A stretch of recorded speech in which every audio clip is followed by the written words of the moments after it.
Hi everyone. Around 1990, my Aunt Teresa and I went to a seminar in Cork, and we decided we'd treat ourselves and stay in a really posh hotel. So we did that and had a lovely meal and went to bed early to be there early for the seminar the next morning. So as soon as I went into the room in the hotel, I went, oh, something felt a bit funny. It looked beautiful, but something felt a little bit strange about it, and couldn't get to sleep. And you know that twisting and turning that we do. And then I started to feel pains in my legs and up my back, and eventually really strong pains in my feet. And then through the night, then palpitations, sort of like an anxiety type feeling, and then ending up with a big headache. So the next morning, coincidentally, I was chatting to my auntie, and she had very similar feelings through the night. So off we went to the conference, and at the lunchtime I was chatting to this lovely lady from Cork, and we got to chat about where we were staying and whatever. And she said, "Oh, she said it's so beautiful, and they've done it up so well." She said, "Did you realise that that once was a residential mental health facility?" And just as she said it, there was that, you know, that kind of knowing that goes right into your core, into your solar plexus, and the awareness was there that even though this hotel had spent millions on it, that the carpets and chandeliers were opulent and everything about it was perfection, except that the energy of what it had been had stayed in the walls of the place. And then we, being sentient, we felt it as we came in, and particularly when we were sleeping in it. Now, the best way I can explain about that is that if you think about where perhaps an argument has happened in a room, and you walk in and the argument's over, but you know something has happened. You're working from this knowing place. Or mothers very often will know it when they know their kids are out playing, and then something says, "Have a look." And very often when you have a look, they're getting up to some sort of mischief, or putting themselves in danger a little bit. And if you want to take that even to a more extreme, I've never visited now, but friends of mine have visited Auschwitz, and they say that you can feel the energy of it way before you ever get to be there, and that they have felt very emotional or even traumatized for months and months afterwards. And even the animal kingdom feel that vibration that comes from there, from what has happened in that place, because there's no bird song there, or they don't fly over. So those are examples of how energy stays in a place. There was a very famous spiritual master called Ronald Beasley, and he said in the best of all worlds that a new hospital would be built every 5 years, so that the healing could take place, that as hospitals grow, all of that anxiety, tension, illness, disease goes into the ethers of the building. And his claim, in his ideal world, he would burn them all down and rebuild every 5 years. So that's sort of the idea of how energy stays in a place and goes into the ether of the building. So the same with our homes. This is the point.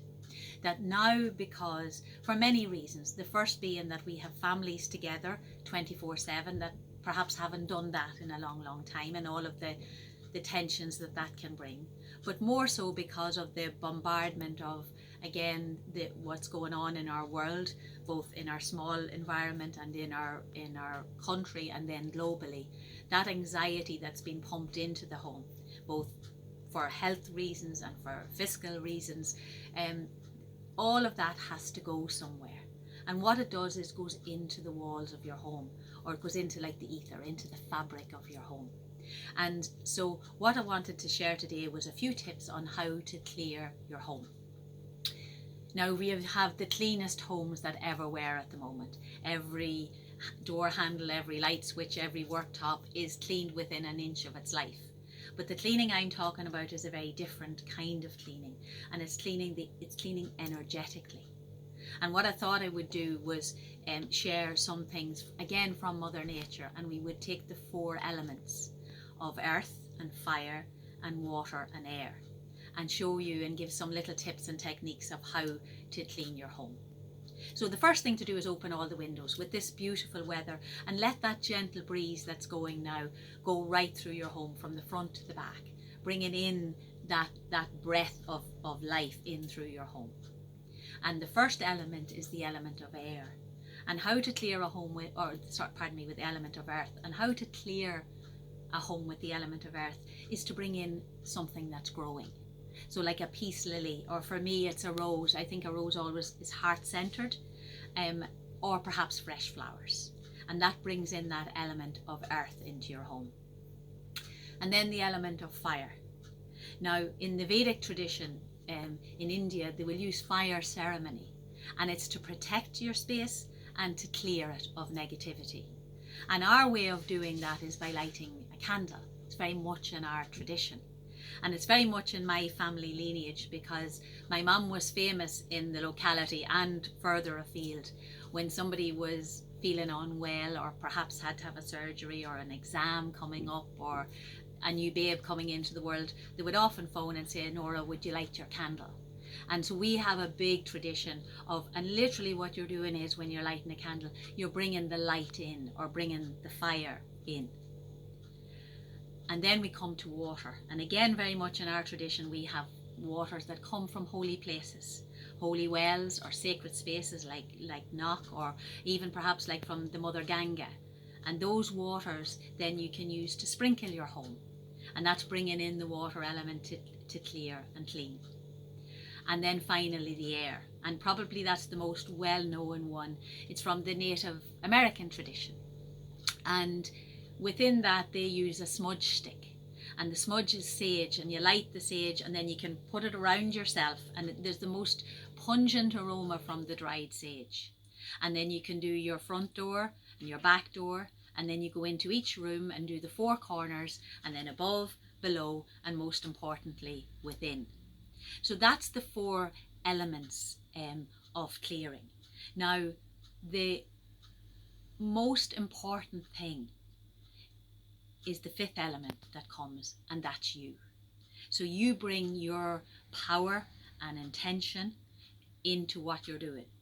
Wayne Dyer wrote a beautiful book called The Power of Intention, and in that he explored that when you put your attention into something and your intention into something, that the power that comes with that can bring great changes. So all these ceremonies or techniques, the most important aspect is you.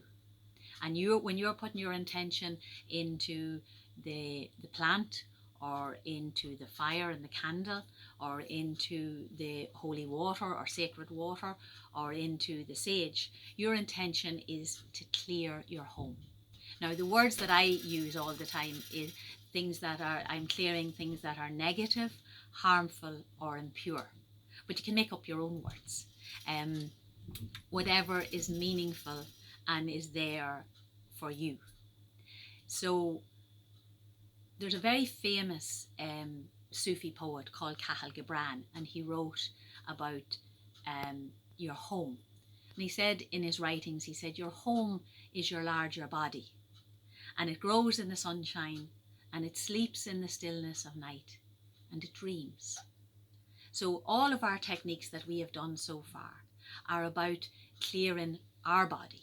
So clearing tension and stress and worry and anxiety out of your body, pulling nurturance from Mother Earth to rebuild your body.